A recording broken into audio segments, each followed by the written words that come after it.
distinguished leaders, Distingués ambassadors. leaders, ambassadeurs de paix, chers participants, je m'appelle Jacques Marion, je suis le coprésident du chapitre de la Fédération pour la paix universelle de la région Europe et Moyen-Orient. Avant de commencer ce programme, permettez-moi de vous expliquer brièvement la traduction. Le webinaire sera traduit en arabe, français et russe. Si vous avez besoin d'une traduction, veuillez cliquer sur le petit globe en bas à droite de votre écran et choisir la chaîne que vous souhaitez. Bienvenue à la séance d'ouverture de la conférence internationale des leaders ALC 2021 sur le thème « Vers une réunification pacifique de la péninsule coréenne, créer les bases d'un monde unifié ». Sous ce thème, la Fédération pour la paix universelle organise simultanément 5 conférences internationales dans le monde entier, en Afrique, dans les Amériques, dans la région Asie-Pacifique, au Japon et dans la région Europe-Moyen-Orient. L'ILC 2021 s'inscrit dans le cadre de l'effort mondial visant à contribuer à un dialogue pacifique sur la péninsule coréenne dans le but de conduire à terme à la réunification pacifique de la Corée du Nord et du Sud et à une paix durable en Asie du Nord-Est. Au cours des 3 prochains jours, des webinaires organisés par chacune des 8 associations de la FPU aborderont cette question sous des angles différents et proposeront des solutions constructives. Ils feront intervenir des orateurs de renom, dont d'anciens chefs d'État et de gouvernement, des parlementaires, des chefs religieux, des universitaires, des responsables des médias et du monde des affaires, ainsi que des représentants du monde de l'art et de la culture. Conformément à la tradition de la FPU, nous commencerons ce rassemblement de 3 jours par un appel interconfessionnel à la paix lancé par 2 leaders religieux, un chrétien et un musulman. La première invocation sera prononcée par la conseillère Canon Easter de l'Église d'Angleterre. La révérende Anne Easter est la commissaire au dialogue interconfessionnel et interreligieux de l'arrondissement londonien de Newham au Royaume-Uni. Elle est l'une des premières femmes à avoir été ordonnée prêtre dans l'Église d'Angleterre. Elle a été aumônière de Sa Majesté la Reine Élisabeth. La révérende Anne Easter, vous pouvez offrir votre prière. Merci. C'est un honneur de faire cela avec vous aujourd'hui. Quand Jésus est né, les anges ont dit gloire à Dieu dans les cieux et paix au monde. Tous les êtres humains veulent la paix dans leur cœur, sachant qu'ils peuvent aimer et être émus, paix dans leur maison pour la sécurité, dans leur voisinage, de pouvoir être utile dans leur communauté et contribuer au plus grand bien et paix dans le monde pour que les gens puissent vivre ensemble et avoir plaisir à la diversité. Comme vous allez commencer à faire la paix dans la péninsule coréenne, nous pouvons penser à de petites choses, la bienveillance, un sourire qui va nous revenir, un petit sacrifice fait, un cadeau partagé, de petites choses et de grandes choses que nous pouvons faire changer la manière de vivre en paix. Et comme une manière d'accompagner ça, nous pouvons prier. Père éternel, il n'y a pas d'épée qui est levée que celle de la justice et juste la force de l'amour. Et nous prions que le travail de ceux qui essayent d'établir la justice et la paix dans la péninsule coréenne, que toutes les personnes trouvent leur sécurité dans l'amour parfait et dans la collaboration de Dieu, le Seigneur dans le ciel, et qu'il puisse grandir et amener la paix dans les régions et dans le monde, et toutes les bénédictions du Dieu Tout-Puissant qui nous maintient tous. Sois avec nous pendant cette conférence, surtout aujourd'hui et les jours à venir, et garde-nous en sécurité, que nous puissions être inspirés à amener la paix. Amen.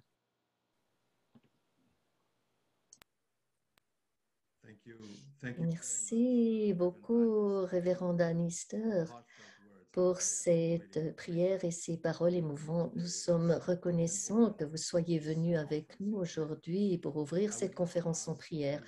Je vais maintenant demander à un leader musulman respecté, le cheikh Mohamed Ali Al-Amili de Liban, de prononcer son invocation. Le cheikh Al-Amili est un juriste religieux et un membre éminent du dialogue entre les ethnies. Il dirige le séminaire Imam Al-Sajjad au Liban, un établissement d'enseignement supérieur destiné à former des juristes musulmans chiites qualifiés.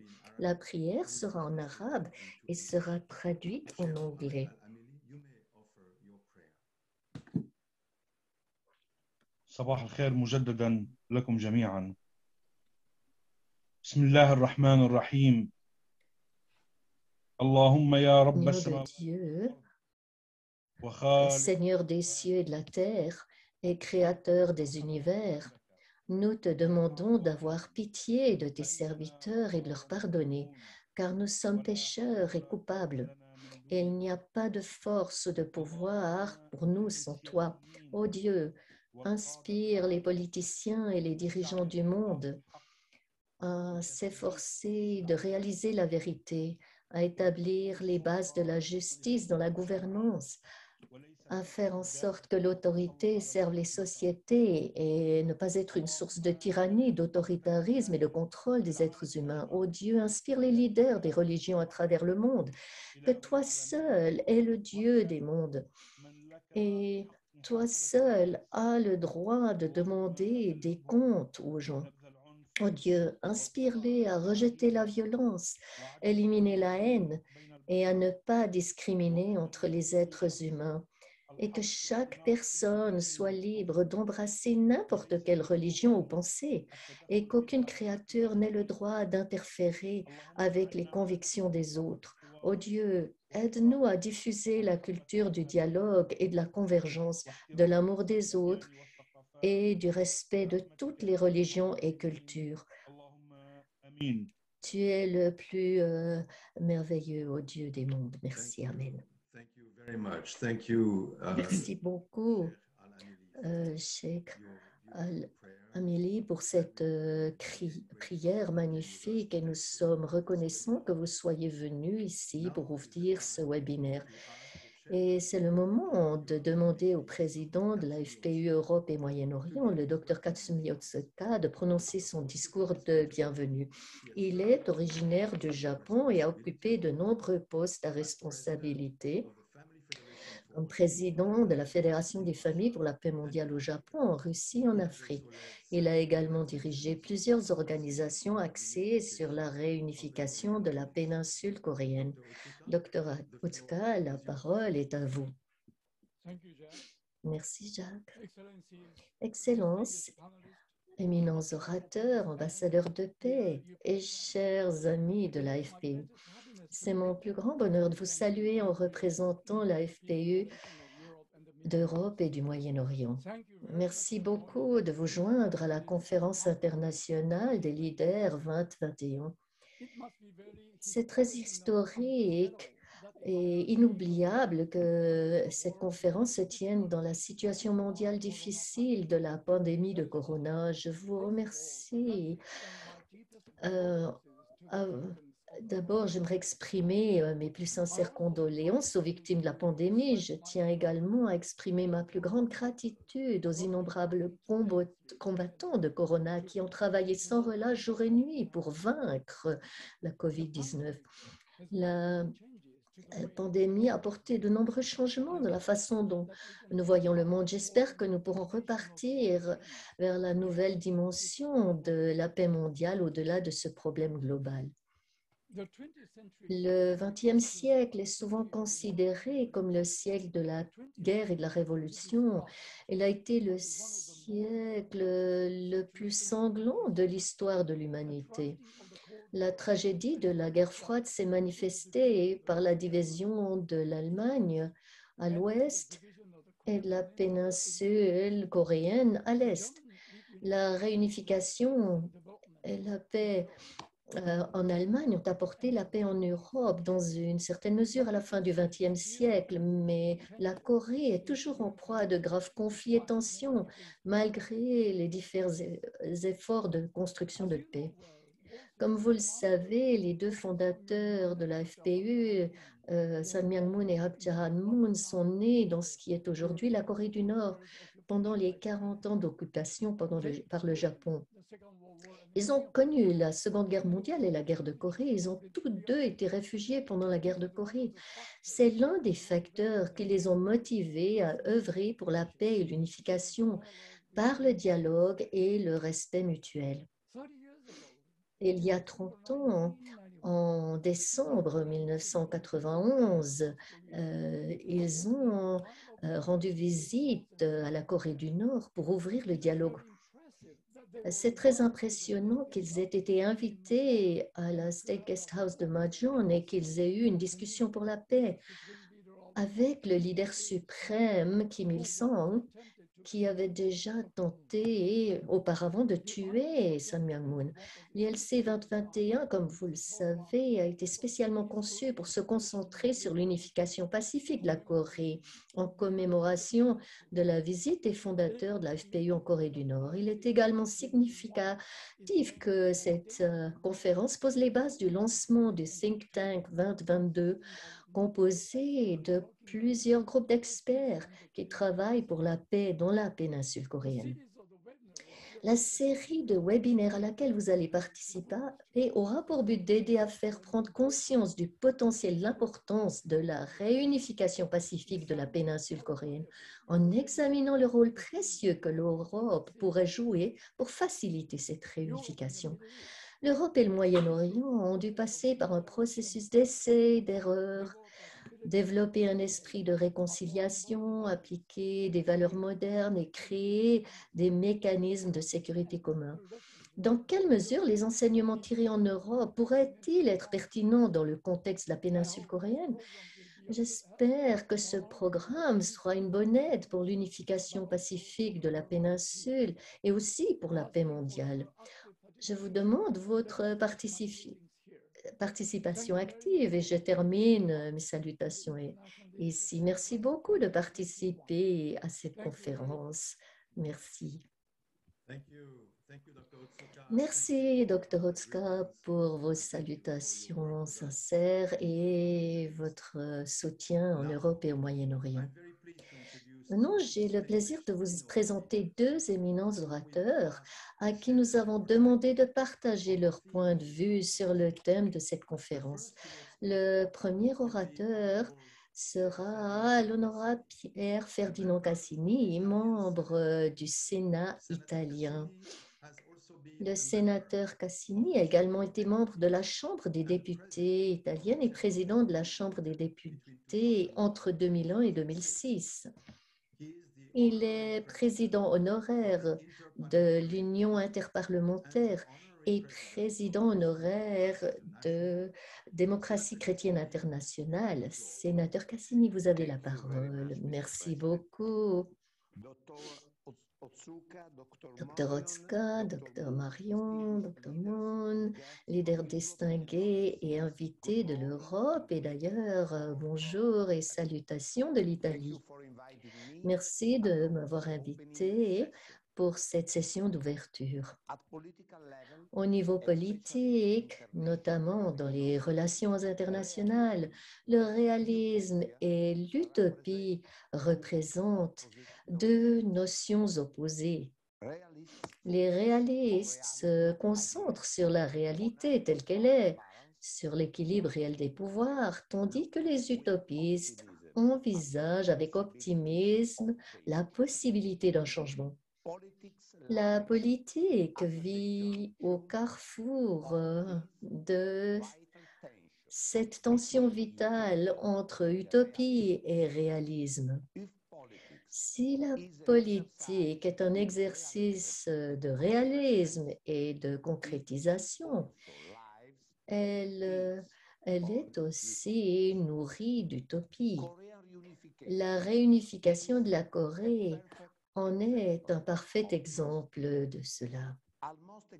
Il y a presque exactement 3 ans, un sommet historique intra-coréen était organisé le 27 avril 2018 par les 2 dirigeants, Kim Jong-un et Moon Jae-in. Le lieu choisi, Panmunjom, avait une forte portée symbolique. Il s'agit de la ville où fut signé l'armistice en 1953, qui mit fin à la guerre de Corée, mais marqua la division des 2 Corées le long du 38e parallèle au nord. La déclaration de Panmunjom pour la paix, la prospérité et la réunification de la péninsule coréenne, adoptée lors du sommet de 2018, engageait les 2 parties à travailler énergiquement à l'amélioration des relations nord-sud et au renforcement de la coopération par le biais de dialogue et de négociations de haut niveau. Je me souviens très bien des espoirs que cette rencontre avait suscité au sein de la communauté internationale et, permettez-moi de le souligner, également au sein de l'Union interparlementaire qui avait invité les 2 parties à poursuivre le dialogue de haut niveau, au niveau parlementaire, à la Maison des Parlements à Genève sous les auspices de l'UIP. Nous savons que ce ne sera pas un chemin facile. Les 2 pays ont eu des systèmes économiques, culturels, politiques et militaires très différents pendant des décennies et de nombreuses générations ont grandi en craignant l'ennemi de l'autre côté. Il ne faut pas non plus oublier que cela reste une question qui, au niveau stratégique, touche de près toutes les puissances régionales de la région.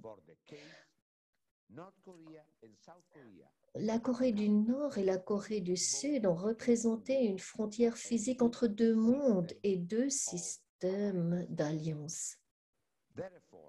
Par conséquent, si la réunification au sens politique apparaît aujourd'hui comme un rêve, une convergence d'intérêts qui fait que les politiques des 2 pays vont autant que possible dans la même direction ne semble pas impossible. En termes de réalisme politique sain, nous devons soulever la question de la détente et du dialogue et de l'engagement de garder la frontière froide pour éviter une nouvelle escalade et des provocations externes ou internes. Toutefois, nous ne pouvons pas abandonner l'idée d'une péninsule coréenne sans frontières intérieures, car il ne s'agit pas d'une utopie irréalisable. Elle peut et doit prendre la forme d'une réalité dans un avenir proche. Nous devons lire le signe des temps et comprendre que le nouveau cours que nous connaissons dans d'importantes parties du monde peut conduire à un dégel pacifique entre les 2 Corées. Enfin, la pandémie de COVID-19 nous a appris combien l'interdépendance entre les États est forte et nécessaire et qu'il est nécessaire de mettre en œuvre le concept de solidarité. C'est pourquoi c'est précisément à partir de l'engagement constant d'associations comme la Fédération pour la paix universelle qu'une contribution décisive peut être apportée au renforcement de l'esprit de collaboration entre les deux Corées, dans la conscience qu'il s'agira de l'investissement politique le plus rentable en vue de la résolution des crises régionales et de la construction de la paix mondiale. Et c'est pourquoi nous sommes ici aujourd'hui, pour affirmer la nécessité d'un dialogue fructueux à court terme et d'une utopie à long terme. J'aimerais conclure en vous souhaitant le meilleur succès dans les panels différents et interactions qui vont suivre. Merci beaucoup pour votre attention. Merci beaucoup, sénateur, d'avoir partagé vos réflexions sur cette question importante. Nous sommes reconnaissants pour votre participation aujourd'hui. Je vais maintenant donner la parole à notre deuxième orateur principal, le Dr Begley de Suisse. Il est le fondateur et le président de Symbiose Suisse, une entreprise qui se consacre au soutien de l'innovation et des startups, des technologies propres et de l'environnement. Il a occupé des postes de direction dans d'importantes organisations et entreprises du monde entier et il est un ancien membre du Parlement suisse. Dr Begley, vous avez la parole. Merci beaucoup. J'étais impressionnée par la déclaration du sénateur Cassini de rendre l'utopie en réalité. Probablement, pour que cela se produise, il faut une bonne dose de pragmatisme, mais pas seulement ça. Et je suis aussi chrétien-démocrate. Nous avons aussi besoin d'éléments intangibles. Nous devons planter des graines de confiance de manière à ce qu'il y ait un respect mutuel.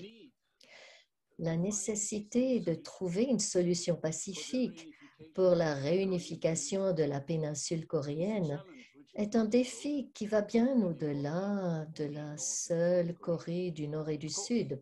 Bien sûr, les protagonistes les plus directement concernés sont les gouvernements de Séoul et de Pyongyang, mais ils sont loin d'être les seuls acteurs impliqués dans cette partie d'échecs compliqués.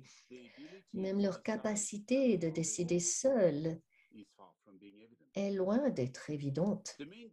La principale difficulté réside dans les tensions croissantes entre les États-Unis d'Amérique et la République populaire de Chine. Cette lutte pour l'hégémonie mondiale n'est pas prête de se calmer, au contraire. La montée constante de l'influence asiatique et la stagnation relative de la plateforme américaine constituent une menace sérieuse pour la paix mondiale, sachant que la Chine devrait bientôt devenir la première économie mondiale, mais que son budget militaire n'équivaut qu'à un tiers du budget de défense américain. Washington, bien sûr, pourrait envisager d'intervenir avant que son leadership ne s'érode davantage. Et la position actuelle adoptée par la Chine contribue également à ces tensions. Dans cette perspective, les deux parties tentent de mobiliser leurs alliés. D'un côté, aux côtés des États-Unis, le Japon, Taïwan, les Philippines, l'Australie et peut-être l'Inde, et bien sûr la Corée du Sud. Sa protection militaire est assurée par les forces américaines stationnées dans le pays. Et son développement économique phénoménal est également lié étroitement avec le modèle américain. D'un autre côté, un certain nombre de pays sont reliés à la Chine par l'initiative Belt and Road, où se trouve dans sa sphère d'influence d'une manière ou d'une autre. C'est le cas, par exemple, de la Corée du Nord. Sa frontière avec la Chine, longue de 1350 kilomètres, est un véritable soulagement face aux sanctions occidentales en ce qui concerne l'essence, par exemple. J'ai également été surpris de constater que je pouvais payer presque partout en Corée du Nord en utilisant le RMB, en plus de la monnaie nationale. Cela ne veut pas dire que la Corée du Nord et du Sud peuvent s'appuyer sur leur protection. Parfois, ils ne sont pas d'accord avec leurs protecteurs. Ils ont tous les deux leur identité très forte. Mais c'est un fait que la péninsule coréenne est dans une situation désagréable, une zone entre les deux puissances. La frontière, parfois, est entre le besoin d'assurer sa défense personnelle et des intentions belliqueuses. Donc, c'est très imprédictable et explosif, cette situation. Les deux, la Corée du Nord et du Sud, sont toutes deux fiers de leurs réalisations respectives. Le miracle de la croissance économique de la Corée du Sud depuis la Seconde Guerre mondiale est évident. Mais ce que nous mesurons moins en Occident, c'est la fierté de la Corée du Nord pour ce qu'elle a accompli également, car malgré les sanctions sévères qui leur sont imposées, ils parviennent encore à produire en autarcie presque tout ce dont ils ont besoin, y compris les biens de consommation. Les magasins sont loin d'être vides. Je l'ai vu moi-même. Et dans un grand nombre de magasins,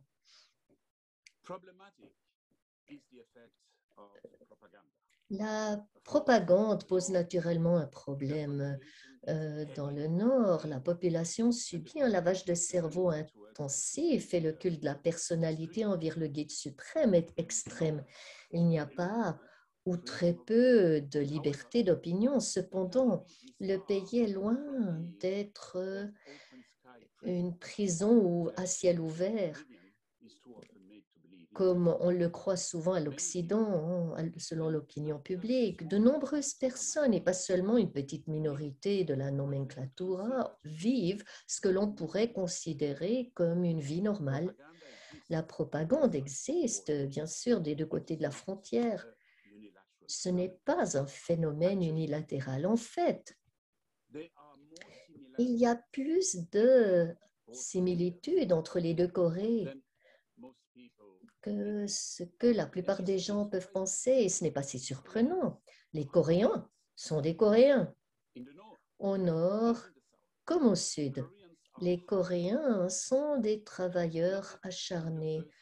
Non pas que dans le premier cas, ils y soient forcés dans le nord, alors que dans le sud, ils seraient motivés par le système. Non, c'est peut-être le cas dans une certaine mesure, mais c'est surtout dans leur nature. J'ai également été positivement surpris par leur volonté au nord et au sud d'apprendre constamment et par leur quête d'excellence.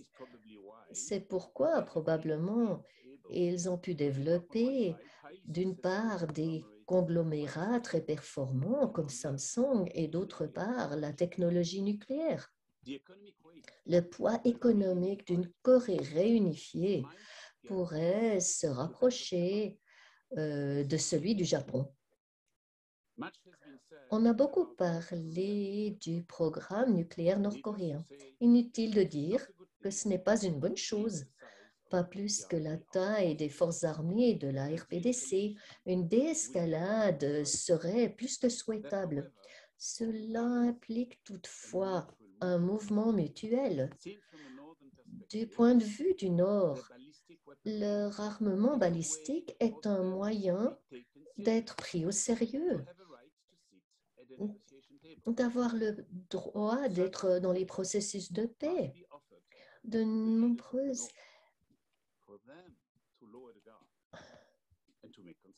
Il faut leur permettre de faire des concessions. Il faut toujours donner et recevoir dans toute négociation et non pas unilatérale avec des perdants.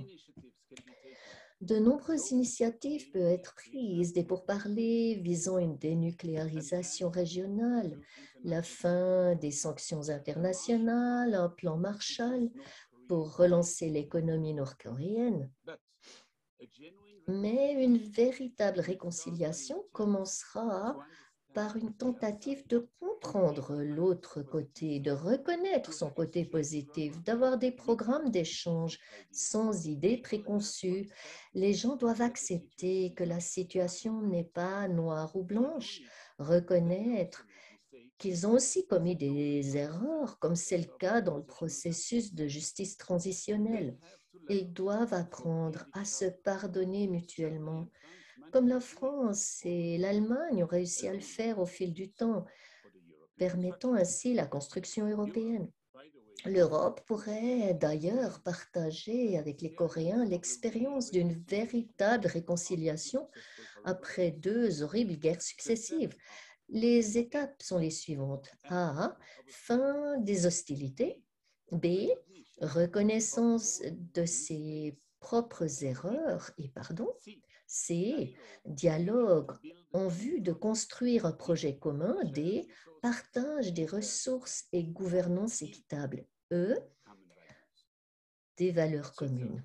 La Suisse pourrait aussi apporter sa contribution, même si c'est un tout petit pays, à la construction, comme en vue de la neutralité bien acceptée et des bons offices. La Suisse, puisqu'elle a dans son ADN de rechercher des solutions équilibrées et a une approche fédéraliste, ça pourrait être un modèle pour une Corée réunifiée. Mais par-dessus tout, ce qui importe vraiment, ce ne sont pas des systèmes modèles, c'est quelque chose dont j'ai parlé au début, d'intangible, une compréhension réciproque, un respect mutuel et la capacité de voir dans l'autre, non pas le diable, mais une partie de Dieu en eux-mêmes. Merci beaucoup. Merci beaucoup, Dr. Begley, pour ce discours informatif et perspicace. J'aimerais encore une fois remercier nos orateurs principaux qui ont donné le ton de cette conférence par leurs analyses et leurs réflexions. Nous sommes reconnaissants que vous ayez consacré votre temps à assister à cette conférence. Il est temps maintenant de partager une vidéo qui présentera une activité majeure que la FPU a eu toute l'année 2020 et qui se poursuit cette année. Ce sont les rassemblements de l'espoir. Alors que le monde entier est affecté profondément par la tragédie de la pandémie, nous avons fait appel à d'éminents leaders mondiaux d'offrir un espoir, un message d'espoir à l'humanité en ces temps troublés. 5 rassemblements ont été organisés en ligne en 2020 avec des millions de téléspectateurs et le 6e rassemblement aura lieu la semaine prochaine, le 9 mai. Ce 6e rassemblement de l'espoir conclura notre conférence ILC 2021 par le lancement d'un groupe de travail mondial d'experts appelé Think Tank 2022, qui se concentrera sur la question de la paix et de la réconciliation dans la péninsule coréenne. Regardons maintenant quelques-uns des moments forts des 5 premiers rassemblements de l'espoir.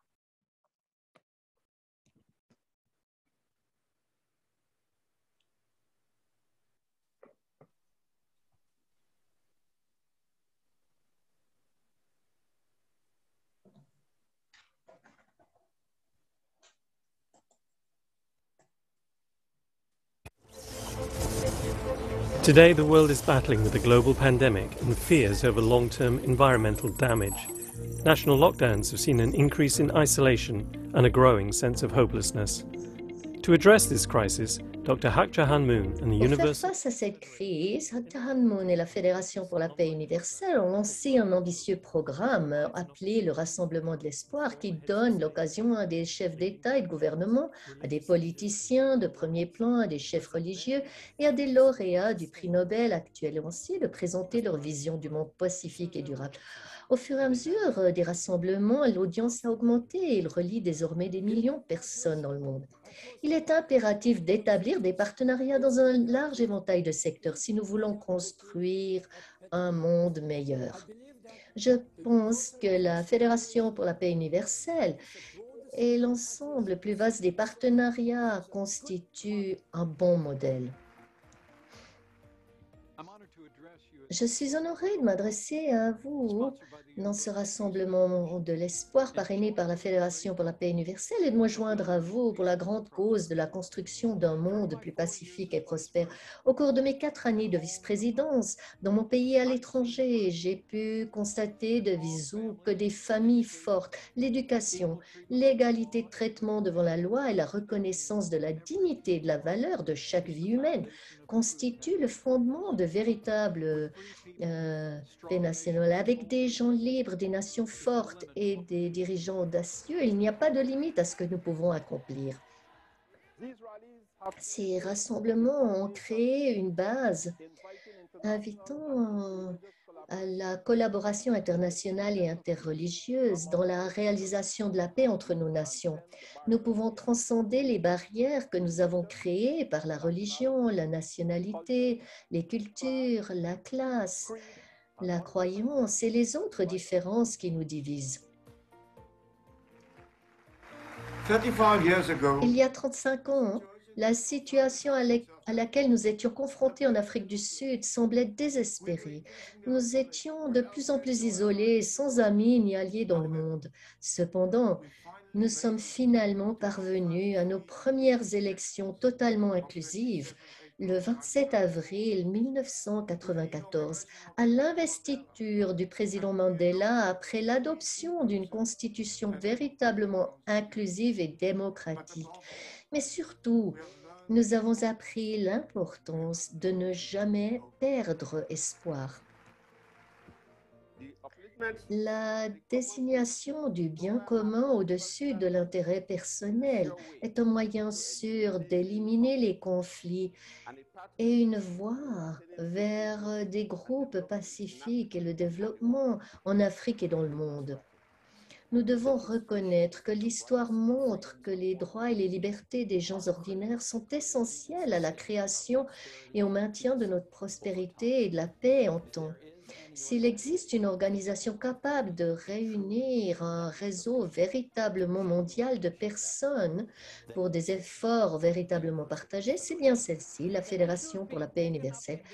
Les questions abordées lors de ce rassemblement sont en effet cruciales pour les défis de notre époque et doivent se voir accorder la plus haute priorité. Il est important que nous les abordions afin que cet effort collectif renforce l'attention portée à ces préoccupations. Promouvons une culture de paix et d'harmonie dans le monde entier. Travaillons à guérir la confiance brisée qui a fracturé les sociétés. Encourageons les faits et la vérité plutôt que la haine et le sectarisme. Insufflons à nos jeunes un sentiment d'espoir en l'avenir. En septembre En septembre 2010, ça a été pour moi, en tant que Premier ministre de l'époque et pour mes compatriotes, une expérience inoubliable d'accueillir à Bruxelles la délégation de la Fédération pour la paix universelle, ainsi que la troupe de danse et la chorale des enfants de classe mondiale et petits anges. Votre travail est important, crucial. C'est la voie vers un avenir meilleur, une lueur d'espoir en ces temps sombres. Nous avons encore un très long chemin à parcourir avant que chaque enfant dans chaque partie du monde ait suffisamment à manger. Mais l'histoire de la République de Corée me donne de l'espoir pour l'avenir. WP a commencé à travailler dans le pays en 1964, au lendemain de la guerre de Corée, et pendant 20 ans, nous avons soutenu le peuple coréen en lui fournissant une aide alimentaire. Et pendant cette période, le peuple coréen s'est reconstruit à partir de zéro. En une seule génération, la République de Corée est passée du statut de bénéficiaire à celui de donateur. Il était important que nous fabriquions un vaccin pour le monde entier et qu'il soit largement disponible sans aucun profit pendant la pandémie ou à tout moment pour les vaccins utilisés dans les mondes à revenus faibles ou intermédiaires. AstraZeneca a partagé notre vision. Ce vaccin a été conçu pour que nous puissions tous nous protéger. Lorsque j'ai eu l'honneur de recevoir au nom de l'Union européenne le prix Nobel de la paix en 2012 à Oslo, j'ai eu l'occasion de souligner le lien très étroit entre la paix et les valeurs que nous avons dans une société. La société à tous les niveaux commence par la famille, qui est notre communauté la plus fondamentale. Toutes ces croyances ont un objectif commun. C'est pourquoi j'espère sincèrement que vous ferez connaître à tous les gens notre Créateur et que vous travaillerez à la réalisation d'un monde de paix dans lequel tous les gens vivent dans l'unité en tant que famille de l'humanité, une grande famille sous la direction de notre Parent céleste. Je vous donne ma bénédiction. Ce que Mme Moon a fait en poursuivant le travail de son mari, à construire un mouvement mondial attaché au concept selon lequel nous pouvons trouver des moyens de se parler, des moyens de travailler ensemble, c'est la clé d'un avenir réussi. Et je pense donc que le fait que vous preniez votre temps pour participer à cette réunion, c'est vraiment important. D'autres rassemblements d'espoir sont prévus dans les mois à venir avec la participation de leaders mondiaux. Alors que le nombre de spectateurs continue d'augmenter, ce forum offre une grande chance d'inspirer et de relier les gens grâce à son message double d'espoir et de paix. Merci beaucoup pour cette vidéo.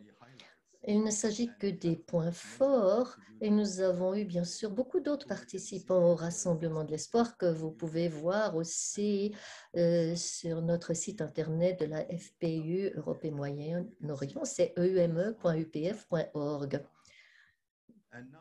Et maintenant, je vais me tourner vers quelqu'un qui supervise avec beaucoup de talent les activités mondiales de la FPU depuis de nombreuses années, depuis le début. C'est le Dr Thomas Walsh, le président international de la Fédération pour la paix universelle.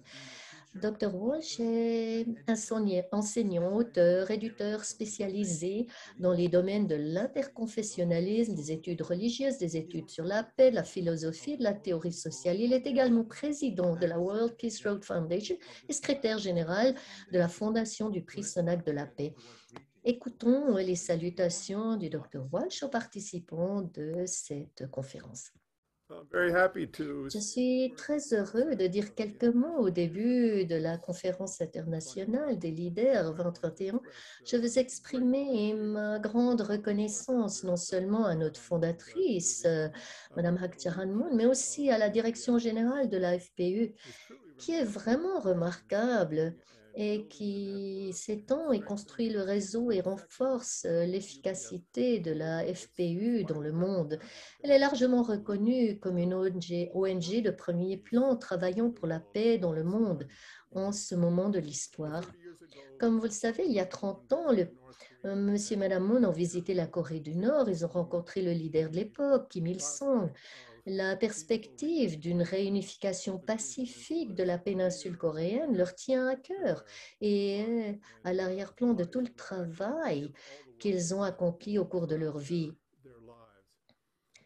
Mais alors que Sun Myung-moon est décédée et que Madame Moon a repris la direction du mouvement, elle a particulièrement appelé la FPU à se concentrer entièrement sur ce projet visant à promouvoir la coopération intercoréenne et à avancer vers une réunification pacifique.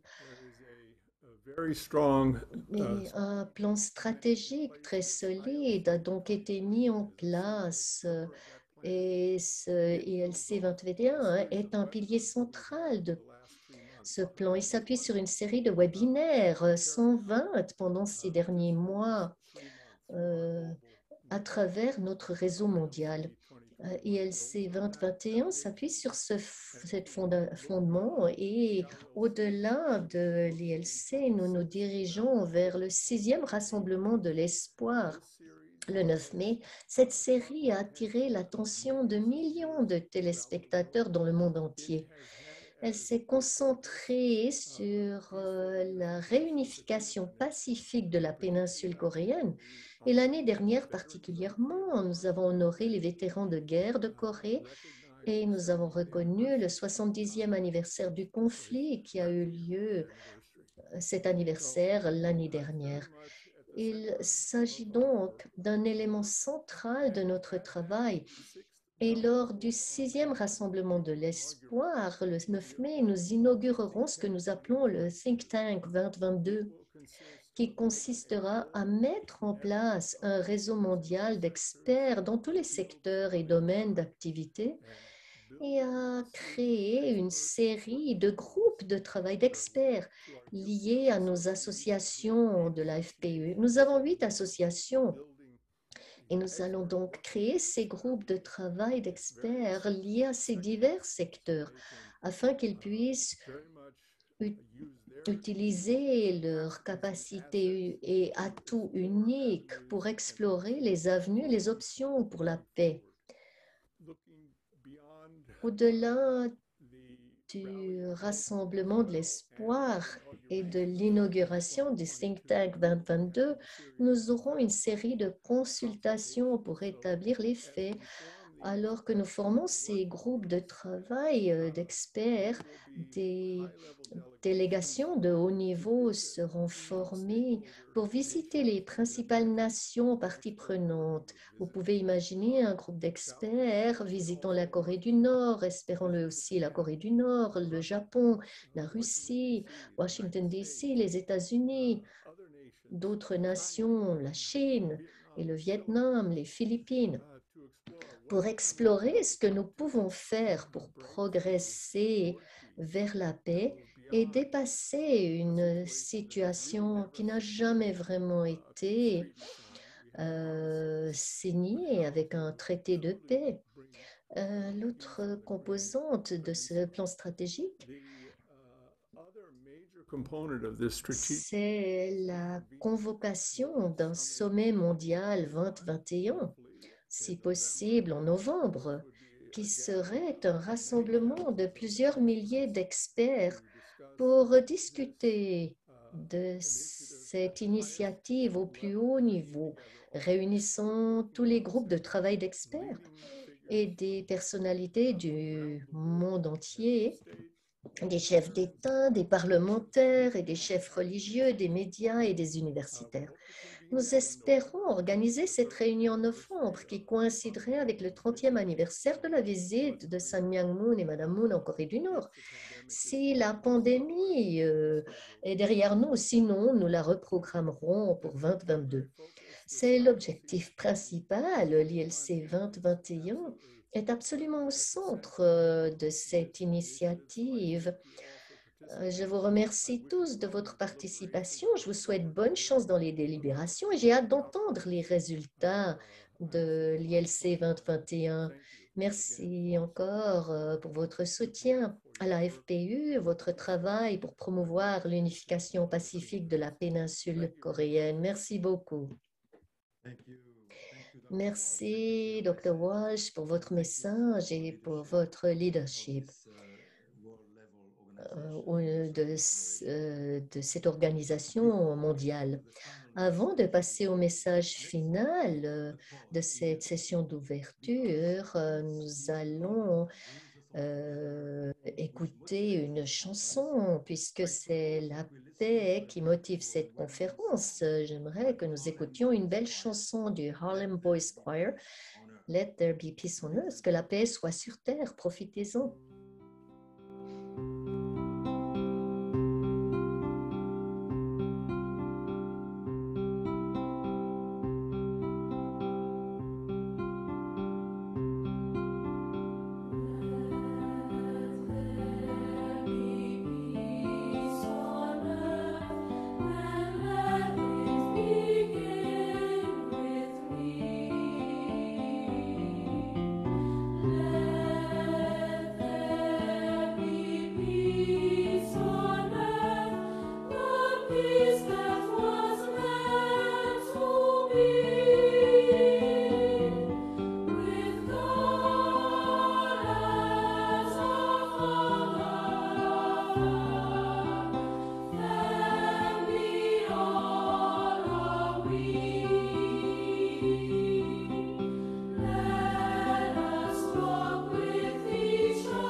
Thank you. That was really beautiful, wasn't it? Merci, c'était vraiment magnifique, n'est-ce pas? Que la paix soit sur terre. And now, Et nous en arrivons maintenant au dernier message de cette session d'ouverture de notre cofondatrice, Hadja Hanmoun. Il s'agit de brefs extraits de son message qu'elle a donné au 3e Rassemblement de l'Espoir en novembre dernier, qui commémorait les 70 ans de la guerre de Corée. along with her husband, Avec son mari et des millions de Coréens, Mrs. Moon personally, Madame Moon a personnellement profondément souffert de cette guerre, she also mais elle a acquis la certitude que la main de Dieu a protégé son pays et qu'aujourd'hui, elle et son mari ont and reunification. un engagement pour amener la paix et la réconciliation de leur pays. C'est la motivation pour cette conférence. Donc, écoutons maintenant les paroles de la cofondatrice de ce mouvement. 민주화 Le 공산으로 Nord et le Sud se sont séparés, l'un communiste et l'autre démocratique, 이북을 상대할 et la guerre de Corée a éclaté avant que la Corée du Sud démocratique ne soit dotée de la structure nécessaire pour lutter contre le Nord. Et pourtant, le ciel n'a pas pu retarder la brise printanière de la Providence. 어떻게 Comment se fait-il que 16 nations membres de l'ONU en soient venues à prendre part à une guerre civile qui se déroulait dans un tout petit pays inconnu du reste du monde? 더더구나 De plus, nous savons que la plupart des courageux participants à la guerre n'avaient à l'époque qu'une vingtaine d'années. 인간 가운데 있었어. Parmi tous les êtres humains, ils étaient les fils et filles les plus innocents et les plus purs, 하늘이 aimés du ciel. 아들 딸인 것입니다.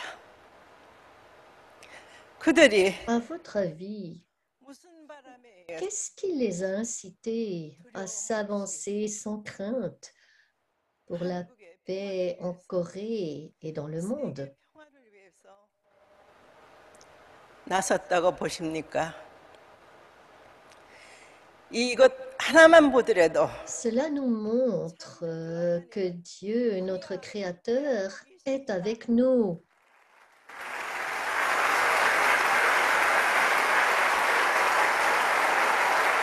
이 전쟁의 Les courageux soldats 영원히 qui ont 역사에 versé leur sang pendant cette guerre sont les courageux héros de la Providence dont l'histoire se souviendra à jamais. 이제 À partir de maintenant, 더 이상의 nous ne devons pas nous arrêter. 있어서는 안 됩니다. 1950년에 Les vétérans qui ont participé à la guerre de 1950 sont maintenant très âgés. Ceux qui sont encore avec nous en 80 ou 90 ans.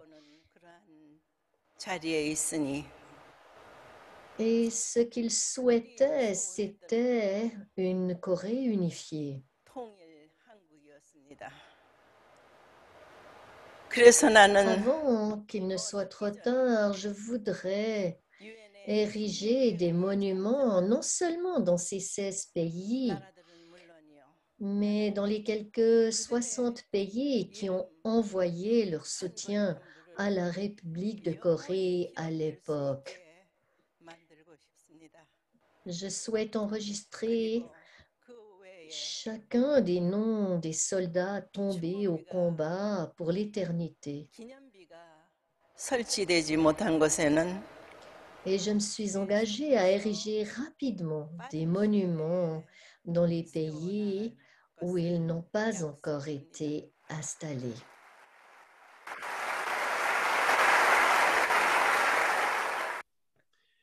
Thank you, Mother Moon, for your heart. Merci, Madame Moon, pour votre cœur et votre dévouement total pour la paix en Corée et dans le monde. We now have come to Nous sommes arrivés à la fin de la session d'ouverture. Je vais vous rappeler brièvement, avant la fin, les titres des webinaires qui vont suivre aujourd'hui et dans les 2 prochains jours et auxquels vous pouvez assister. Le prochain webinaire du Conseil international au sommet pour la paix commencera à 11h30, dans environ 1 heure, avec les anciens chefs d'État de gouvernement de Norvège et de Belgique, des dirigeants politiques autrichiens et un éminent spécialiste russe des études est-asiatiques. Puis à 14h30 débutera le webinaire de l'Association interreligieuse pour la paix et le développement, avec des chefs religieux, spirituels et des universitaires d'Europe, des Balkans et des États-Unis. Le 4e webinaire d'aujourd'hui sera à 16h30 cet après-midi, organisé par l'Association internationale des parlementaires pour la paix, avec des parlementaires d'Europe et de Russie. Demain, vendredi matin, la conférence débutera à 9h30 par un webinaire de l'Association internationale des médias pour la paix, avec les présidents du Washington Times des États-Unis et du Sekai Nippo Times du Japon et des journalistes d'Europe. À 11h30 aura lieu le webinaire de l'Association internationale des premières dames pour la paix, avec des femmes leaders d'Europe et du Moyen-Orient. À 16h, demain, le 3e webinaire sera organisé par la nouvelle Association internationale d'art et de culture pour la paix avec des artistes d'Europe et de Corée. Et enfin, samedi 1er mai à 9h30, nous aurons notre dernier webinaire par l'Association internationale des académiciens pour la paix pour entendre le point de vue d'universitaires d'Europe, de Russie et du Japon sur la question d'une communauté économique d'Asie du Nord-Est. Je tiens à remercier une fois de plus tous les participants pour leur présence et leur attention. Je remercie encore une fois chaleureusement nos distingués orateurs et je vous demande de bien vouloir faire face à la caméra pour une dernière photo de groupe sur l'écran et de dire au revoir au public. Merci beaucoup et retrouvons-nous dans la session suivante. Merci.